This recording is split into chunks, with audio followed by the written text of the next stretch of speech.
check our assumptions.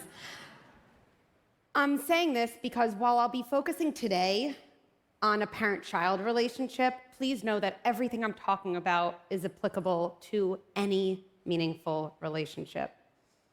So with that in mind, let's jump in. So it's Sunday night. I'm in my kitchen. I just finished cooking dinner for my family, and I am on edge. I'm exhausted. I haven't been sleeping well.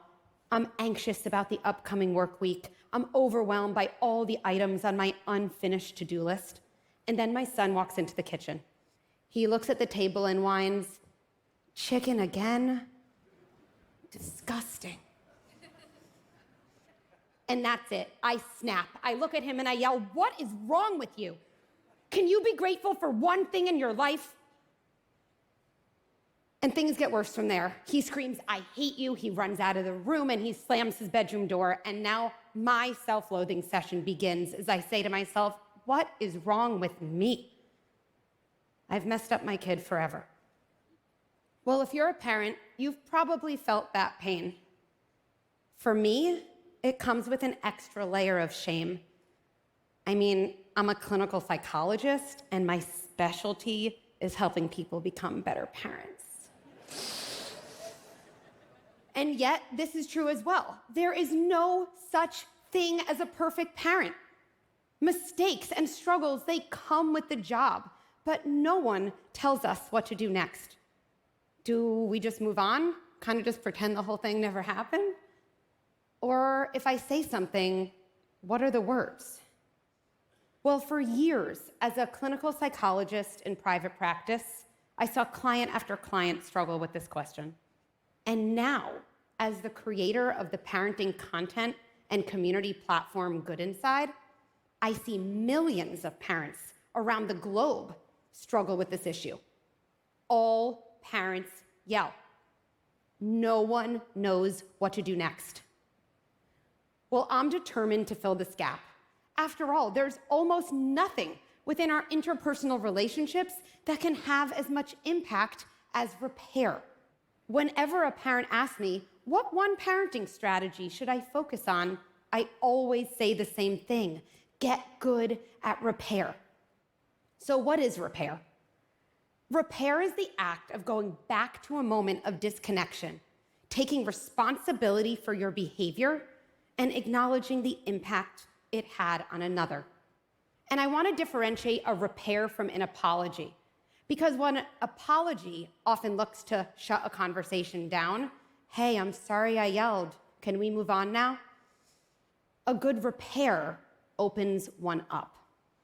And if you think about what it means to get good at repair, there's so much baked in realism and hope and possibility. Repair assumes there's been a rupture. So to repair, you have to mess up or fall short of someone else's expectations. Which means the next time I snap at my kid or my husband or my work colleague, instead of berating myself like I did that night in the kitchen, I try to remind myself I'm focusing on getting good at repair. Step one is rupture. Check that off, I crushed it. Step two is repair. I can do this. I'm actually right on track. So let's get back to my example. I'm in the kitchen, my son is in his room. Well, what will happen if I don't repair?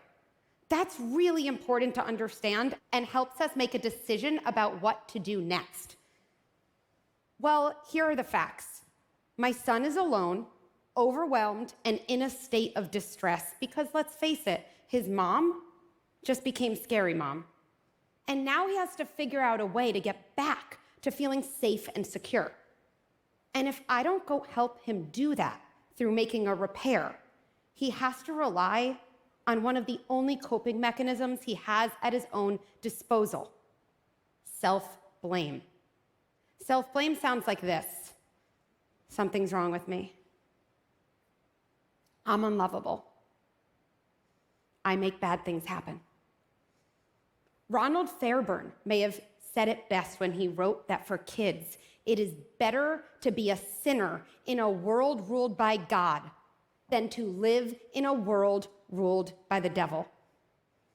In other words, it's actually adaptive for a child to internalize badness and fault, because at least then they can hold on to the idea that their parents and the world around them is safe and good. And while self-blame works for us in childhood, we all know it works against us in adulthood. Something's wrong with me. I make bad things happen. I'm unlovable. These are the core fears of so many adults. But really, we see here, they are actually the childhood stories we wrote when we were left alone following distressing events that went unrepaired. Plus, adults with self-blame are vulnerable to depression, anxiety, deep feelings of worthlessness, none of which we want for our kids. And we can do better. And it doesn't mean we have to be perfect. When you repair, you go further than removing a child's story of self-blame. You get to add in all the elements that were missing in the first place. Safety, connection, coherence, love, goodness. It's as if you're saying to a child, I will not let this chapter of your life end in self-blame. Yes, this chapter will still contain the event of yelling, but I can ensure this chapter has a different ending, and therefore a different title and theme and lesson learned. We know that memory is original events combined with every other time you've remembered that event. This is why therapy is helpful, right? When you remember painful experiences from your past within a safer and more connected relationship, the event remains, but your story of the event, it changes, and then you change. With repair, we effectively change the past. So let's write a better story. Let's learn how to repair. Step 1, repair with yourself. That's right. I mean, you can't offer compassion or groundedness or understanding to someone else before you access those qualities within yourself. Self-repair means separating your identity, who you are, from your behavior, what you did. For me, it means telling myself 2 things are true. I'm not proud of my latest behavior, and my latest behavior doesn't define me. Even as I struggle on the outside, I remain good inside. I can then start to see that I'm a good parent, identity, who was having a hard time, behavior, and no, this doesn't let me off the hook. This is precisely what leaves me on the hook for change. Because now that I've replaced my spiral with groundedness, I can actually use my energy toward thinking about what I want to do differently the next time. Oh, and I can now use my energy to go repair with my son. Step 2, repair with your child. There's no exact formula. I often think about 3 elements. Name what happened, take responsibility, state what you would do differently the next time. It could come together like this. Hey, I keep thinking about what happened the other night in the kitchen. I'm sorry I yelled. I'm sure that felt scary, and it wasn't your fault. I'm working on staying calm, even when I'm frustrated. A 15-second intervention can have a lifelong impact. I've replaced my child's story of self-blame with a story of self-trust and safety and connection. I mean, what a massive upgrade. And to give a little more clarity around how to repair, I want to share a few examples of what I call not repair, which are things that come more naturally to most of us, definitely me included. Hey, I'm sorry I yelled at you in the kitchen, but if you wouldn't have complained about dinner, it wouldn't have happened. Been there, okay? Or, you really need to be grateful for things in your life, like a home-cooked meal. Then you won't get yelled at. Not only do these interventions fail at the goal of reconnection, they also insinuate that your child caused your reaction, which simply isn't true and isn't a model of emotion regulation we want to pass on to the next generation. So let's say we've all resisted the "it was your fault anyway" not repairs, and have instead prioritized a repair that allows us to reconnect.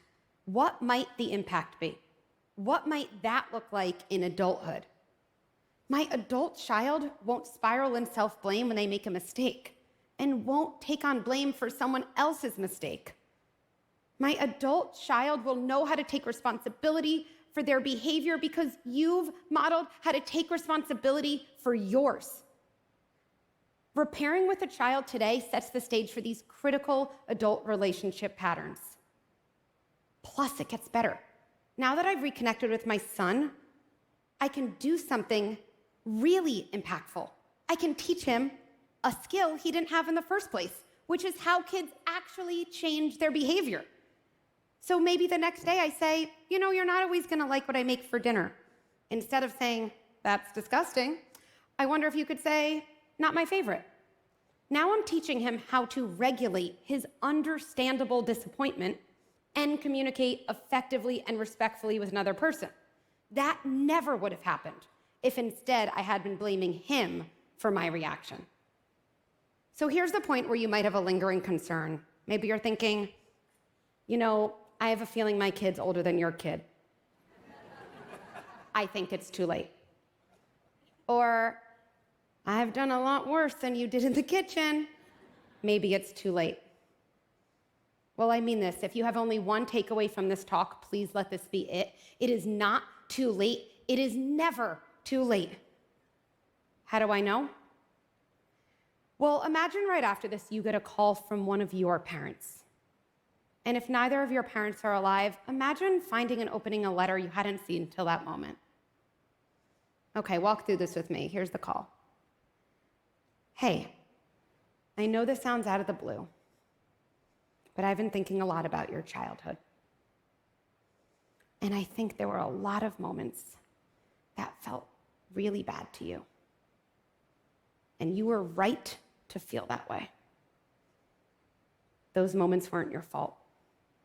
They were times when I was struggling, and if I could have gone back, I would have stepped aside. I would have calmed myself down and then found you to help you with whatever you were struggling with. I'm sorry. And if you're ever willing to talk to me about any of those moments, I'll listen. I won't listen to have a rebuttal. I'll listen to understand. I love you." I don't know many adults who don't have a fairly visceral reaction to that exercise. I often hear, "Why am I crying?" Or, "Listen, that wouldn't change everything, but it might change some things." Well, I definitely do not special in math, but here's something I know with certainty. If you have a child, that child is younger than you are. Always true. The story of their life is shorter and even more amenable to editing. So if that imagined exercise had an impact on you, imagine